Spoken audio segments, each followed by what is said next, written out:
आई भैया, हम भोजपुरी गायक साजन अलबेला आप सभी तमाम भोजपुरिया समाज के दोनों हाथ जोड़ के प्रणाम करतानी। और जैसे हमार पुरानका एल्बम के रउआ सभी प्यार दुलार और आशीर्वाद देने रहे, वैसे ही हमरा ई छठ गीत के प्यार दुलार और आशीर्वाद देहब। छपरा से खेसारी है आरा से पवन, छपरा से खेसारी है आरा से पवन, बड़ूरा से गावे है अलबेला साजन। बोला छठी मैया की जय।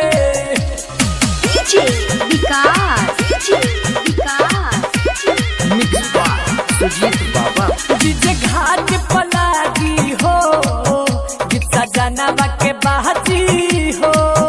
डीजे घाट पलागी हो, गीत सजनवा के बाजी हो। यहाँ की लह चह साजी हो, सब भगती में नाची हो। यहाँ की लह चह साजी हो, सब भगती में नाची हो। डीजे घाट पलागी हो, गीत सजनवा के बाजी हो। डीजे घाट पलागी हो, गीत सजनवा के बाजी हो। अरे बाज दे सजनवा के बाजी हो। डीजे घाट पलागी हो, डीजे विकास, डीजे विकास, सजनवा के बाजी हो। मटियाला सीतामढ़ी, मटियाला सीतामढ़ी। भौजी दौड़ सजल दिया पतिया जड़ल, ज्यादा सोच नहीं बतिया हो। बहनी हम ही उठाई संगे तोरो के ले जाई, छठी माई के घटिया हो। छठी माई के घटिया भौजी सुनी ना। भौजी दौड़ सजल दिया पतिया जड़ल, ज्यादा सोच नहीं बतिया हो। बहनी हम ही उठाई संगे तोरो के ले जाई, छठी माई के घटिया हो। घाटी उहुरी पराका हो, खूबे होई धमाका हो। घाटी उहुरी पराका हो, खूबे होई धमाका हो।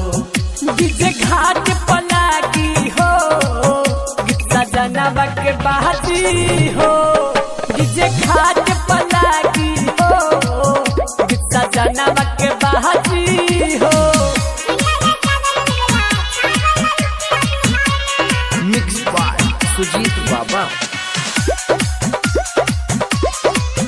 डीजे घाट पलागी हो, डीजे विकास, डीजे विकास, गीत सजनवा के बाजी हो। मटियाला सीतामढ़ी, मटियाला सीतामढ़ी। दिल्ली होला या झुपावन लागे मनवा के भावन, सभे लोग झुमेला हो। पेन्हिला ले पियर करियती वै देवेली रघिया, लागी छठी घाट मेला हो। लागी छठी घाट मेला हो। दिल्ली होला या झुपावन लागे मनवा के भावन, सभे लोग झुमेला हो। पेन्हिला ले पियर करियती वै देवेली रघिया, लागी छठी घाट मेला हो। साजन अलबेला गहवेला, पूरा जिला हिलावेला। साजन अलबेला गहवेला, पूरा जिला हिलावेला। डीजे घाट पलागी हो, गीत सजनवा के बाजी हो।